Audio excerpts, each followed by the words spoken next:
Bonjour. Alors, un épisode qui semble être très court, mais qui sera peut-être un peu plus long que prévu. Moi, je reviendrai bientôt à des épisodes beaucoup plus courts, ne vous inquiétez pas. Mais celui-ci vaut le détour, ça vaut la peine de se pencher sur ce problème. C'est le problème des pentes. Alors, on va se prendre un repère, un système d'axes ici, et une fonction, ou une droite si vous préférez, dans ce cas, une fonction affine ou une droite. Une droite de pente M est d'ordonnée à l'origine h. Donc h se repère ici, c'est là où la fonction croise, le graphe croise l'axe des Y, et la pente est obtenue comme le rapport, la différence verticale sur la différence horizontale. Mais il se trouve que ici, on a un joli petit triangle rectangle, et delta Y sur delta X, c'est la pente, mais c'est aussi la tangente de l'angle qui est ici. Donc la pente de cette droite, c'est la tangente de l'angle. Et c'est quoi cet angle? C'est l'angle que la droite forme avec une droite horizontale. Quel que soit l'endroit où on est, on aura toujours le même angle, théorème des angles alternes, internes, externes, pardon. Alors, ici donc on a un lien entre la pente d'une droite et la tangente de l'angle. Et donc la pente que l'on lit en fait sur le bord des routes, c'est la pente, c'est la tangente de l'angle. Voici un petit tableur tout joli. Si on lit une pente, si on lit une pente de 0%, c'est tangente est nulle, l'angle est en radian ou en degré est nul. Pas de problème. Si on lit une pente de 6%, ce qui arrive très souvent, il y a beaucoup de routes à 6%, généralement c'est là qu'on voit un panneau, et bien la tangente vaut 0,06, et l'angle en radian c'est environ 0,06 de 3,43 degrés. Pour une pente de 50%, tangente de 0,5 en radian 0,46 ou 26,57 degrés. Et 100%, une pente de 100%, contrairement à ce que l'on pourrait croire si on ne fait pas attention, c'est une tangente de 1, donc c'est un angle de 0,79 radian environ, et c'est-à-dire 45 degrés. Donc 100% c'est 45 degrés. De 100%, on peut faire la même chose, ce sera 63,43 degrés, 1000%, 84,29, etc. Vous savez que pour avoir une tangente infinie, il faut un angle droit, et donc une pente infinie correspond à un angle droit. Donc ça, c'est une première remarque, c'est que c'est contre-intuitif par rapport à ce qu'on croit, 100%, beaucoup de gens me répondent que c'est un angle droit, non, c'est 45 degrés. Une petite remarque que l'on pourrait faire, c'est ça.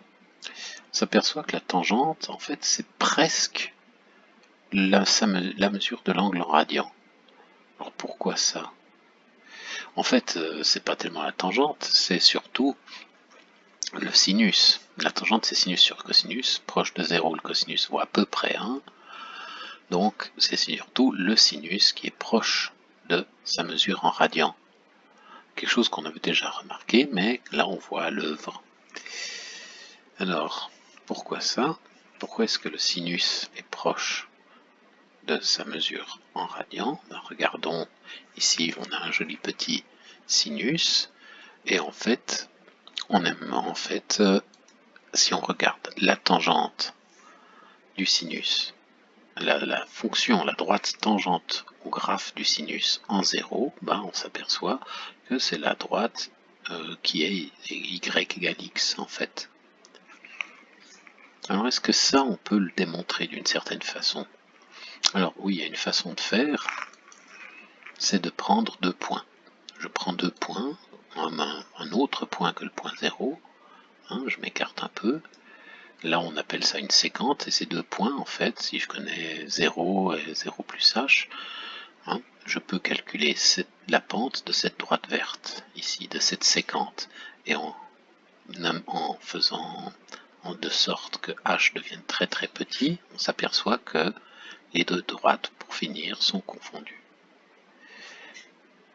Donc en gros, si on arrive à calculer la pente de cette séquente et à prendre h nul, ben on trouvera la pente du sinus, et on aimerait voir que donc que c'est 1, que c'est cette droite là. Alors, est-ce qu'on peut le faire? Oui, en fait on peut le faire avec nos formules d'addition, enfin avec beaucoup de formules, avec quelques formules plutôt. D'abord, il faudrait montrer donc que sinus de x sur x, ça devient 1, ça s'approche de 1 quand x tend vers 0. Parce qu'en gros, c'est ça qui est démontré. Notre formule, donc on va voir sinus alpha sur alpha, lorsque alpha tend vers 0, doit être 1. Ça se démontre de la façon suivante, et c'est très facile en fait. On n'a qu'à comparer en fait deux triangles et un secteur de cercle. Alors, si on prend ce triangle-là, le triangle dans la base vaut 1 et la hauteur vaut sinus de alpha. Ce triangle-là, il est contenu dans le secteur d'angle alpha. Et puis lui-même, le secteur d'angle alpha, est contenu dans le triangle de base 1 et de hauteur tangente de alpha. Donc en comparant les aires, on peut calculer les aires de ces triangles et de ces secteurs. Le secteur, c'est 1,5 alpha fois le rayon carré, ici le rayon vaut 1.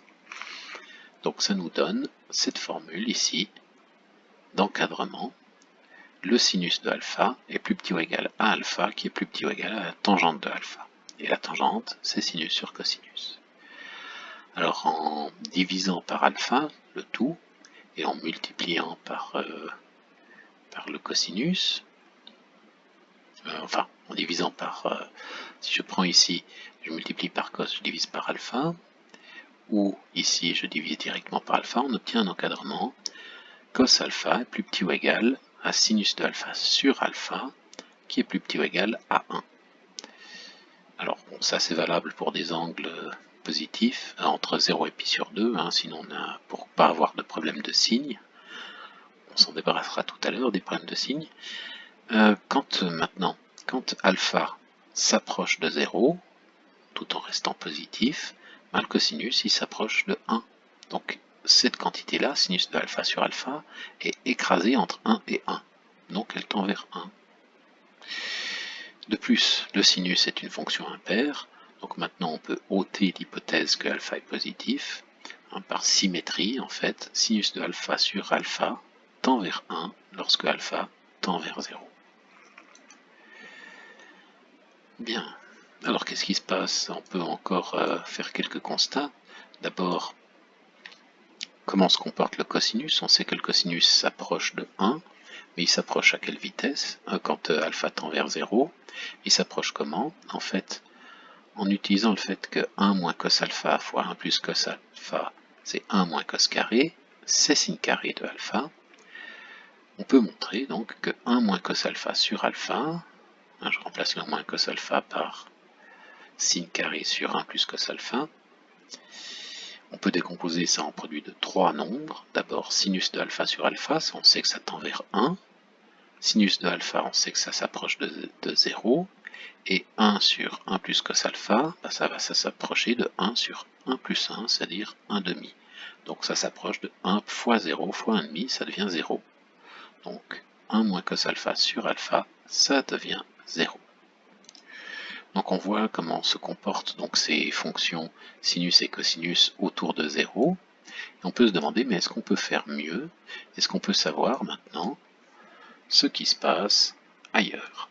Donc pour un autre point B, hop, voilà pour un autre point, pour une autre valeur, ma séquente ici, je la fais s'approcher du point d'origine. Est-ce que je peux calculer la pente en ce point? Est-ce que je peux calculer la pente de la tangente en ce point par cette méthode? Alors oui, sans problème. C'est la formule d'addition des angles. Alors, la pente de la séquente en x, et puis je m'écarte un petit peu d'une quantité h. Je suis en x, je regarde en x plus h. Là, je peux calculer la pente de la séquente. qui sera donc la différence entre sinus de x plus h et sinus de x divisé par la différence entre x plus h et x. Donc ça fait sinus de x plus h moins sinus de x sur h. Voilà, c'est cette formule-là. Maintenant, sinus de x plus h par la formule d'addition des angles, c'est cette chose. Sinus x cos h plus cos x sin h. Et donc, on sait de tout divisé par h. Donc, c'est une somme de 3 termes divisés par h. Et je vais pouvoir les réarranger. D'abord, ici, dans le premier terme du numérateur et le dernier terme du numérateur, on trouve sinus. Donc, on va pouvoir le mettre en évidence ici, sin x fois cos de h moins 1 sur h. Et puis il y a ce terme là au milieu, lui qui est tout seul, mais qui est cos x fois sinus de h sur h. Maintenant, quand h devient nul, s'approche de 0, on sait comment se comportent ces deux quantités. Celle-ci tend vers 0 et celle-ci tend vers 1. Donc ça fait sinus de x fois 0 plus cosinus de x fois 1. Et il nous reste juste cos x. Donc, sinus de x plus h moins sin x sur h, quand h tend vers 0, ça devient cos x. Donc la pente de la tangente en un point du sinus, c'est le cosinus.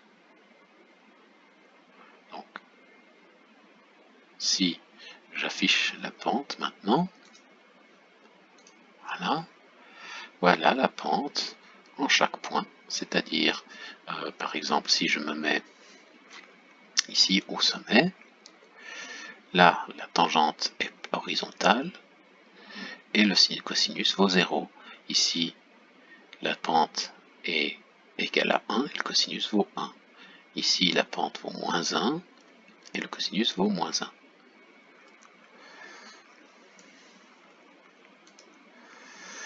Donc ici, on a que le sinus, sa pente en tout point est donnée par le cosinus. Donc le sinus la pente du sinus en 0,4, en ce point, c'est cosinus de 0,4. Bon, et maintenant, si on s'intéresse à la pente du cosinus, en fait, il y a un moyen tout simple. On s'aperçoit que que la fonction sinus et la fonction cosinus, en fait, elles sont translatées l'une de l'autre. Si je prends maintenant, donc si je superpose maintenant le cosinus sur le sinus par une translation, ben, je m'aperçois que la pente, c'est moins sinus. Revenons au point de départ. Donc, la courbe bleue ici, sa pente est donnée par la courbe rouge. Et bien maintenant, en superposant la courbe bleue sur la courbe rouge, la pente de la courbe bleue reste la courbe rouge ici. Ben, cette courbe rouge, c'est moins sinus. Donc la pente du cosinus, c'est moins sinus. Pente en x de cos x, de cosinus, c'est moins sin x. Voilà, donc des petites formules amusantes, et puis avec ça, on pourrait montrer ensuite que la pente de moins sin x, c'est moins cos x, que la pente de moins cos x, c'est sin x, et donc que ça tourne en rond. Au bout de 4 fois, on revient au point de départ. Voilà, c'était donc ces jolies formules qui partent, qui permettent de calculer la pente en quelques points. Et la pente, c'est extrêmement utile, ça donne la vitesse. Et comme le sinus et le cosinus sont typiquement des fonctions qui représentent des ondes, la vitesse d'une onde, c'est important. Et puis finalement, pour la vie de tous les jours, retenons déjà ça, c'est que la tangente, c'est la pente de la droite. C'est la tangente de l'angle que la droite forme avec l'horizontale, c'est la pente de cette droite. Voilà, merci d'avoir suivi cet épisode un peu dur et abstrait, mais que vous reverrez très probablement une autre fois. Tous ces calculs ne sont pas faits en vain, ce sont des choses que vous reverrez peut-être plus tard. Voilà, bonne journée.